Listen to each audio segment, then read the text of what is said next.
Brought to you by Penguin.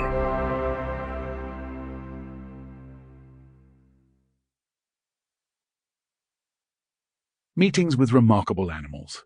Written and read by me, Martin Clunes. With special thanks to Jim, Penny, Dodger, Arthur Collin, Tina Audrey, Mary Elizabeth, Maisie Ann, Chester, Bee, Timmy, Tommy, and Jemima. Introduction. In the autumn of 2021, I heard a program on the radio which caught my attention. It also sort of changed my life. Funnily enough, the show itself was called Life-Changing. A woman called Jaina Mystery was talking about how her life had been changed by a kind and lovable black Labrador Retriever cross called Laura. When she was a teenager, Jaina had lost her sight suddenly after a devastating and unexpected illness. As a result, she'd also lost a lot of her independence. At first, the idea of getting a guide dog to assist her had not really been an option for Jaina. She'd been afraid of dogs ever since she was chased by one as a child. After several years of being unable to do so many of the things she wanted to do independently, Jaina decided the only way to get her freedom back would be to get over her fear of dogs and get a guide dog. And that's what she did. She got over her fear of dogs, and that's when Laura came into her life.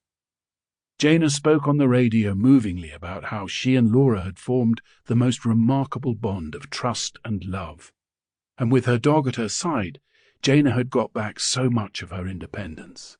She'd seen her health and fitness improve and gained the confidence and independence to launch a whole new career. Through it all, Laura had been her comfort, her buddy, and her champion. After 10 years together, the terrifying and heartbreaking moment had come.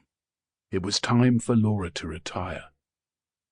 Jaina had put herself on the waiting list for a new guide dog, and now had a tough decision to make about what to do with Laura. After some soul-searching, Jaina eventually decided she could not, in all good conscience, leave Laura on her own at home all day while she went to work with a new guide dog. So by the time I heard her talking on the radio, she'd made the difficult decision for Laura to move in with another family and was searching for the perfect canine retirement home. My first thought was that we could give that dog a nice retirement. I called my wife and she'd heard the program too, and the idea had sort of flitted through her mind as well.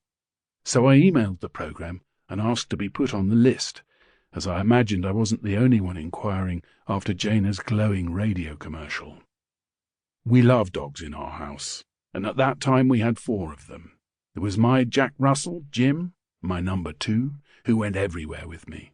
There was Penelope Jennifer, or Penny, our Jackawawa, half Mexican, half Cornish, who we got from our friend Naomi in Cornwall. Then there was Heidi May, our blue Rowan Cocker Spaniel, who gave us a litter of 7 beautiful puppies. There were 6 black girls and 1 golden boy, the same colour as Mary Elizabeth, our first cocker. So we kept the boy, and he's called Bob Jackson.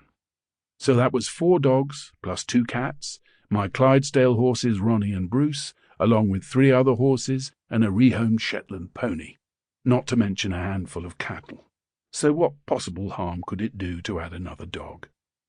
I think all children are born with an innate curiosity about other animals. Disney knew it, didn't he? And I was no different. I have a clear memory as a toddler of pushing an earwig into some plasticine to make him a home, but it turns out that earwigs don't thrive in plasticine, a lesson that I'm glad I learned so early on. Then I had a newt who we took on the train in a jam jar to stay with my aunt in Essex. We got him there and home again, and I think he enjoyed himself, but not long after we came home, he buggered off. I don't know where to, maybe back to Essex. When it comes to more official pets, my sister had the usual succession of hamsters. My dad, Alec, had a ginger and white cat called Timmy, which gave him a lot of joy. I don't remember paying that cat all that much attention. He was definitely my dad's cat. My childhood became a bit trickier when my father died. I was 8, and from then on Timmy gained a new meaning in the household. It was as if he had become a kind of representative for my father. Sample complete. Ready to continue?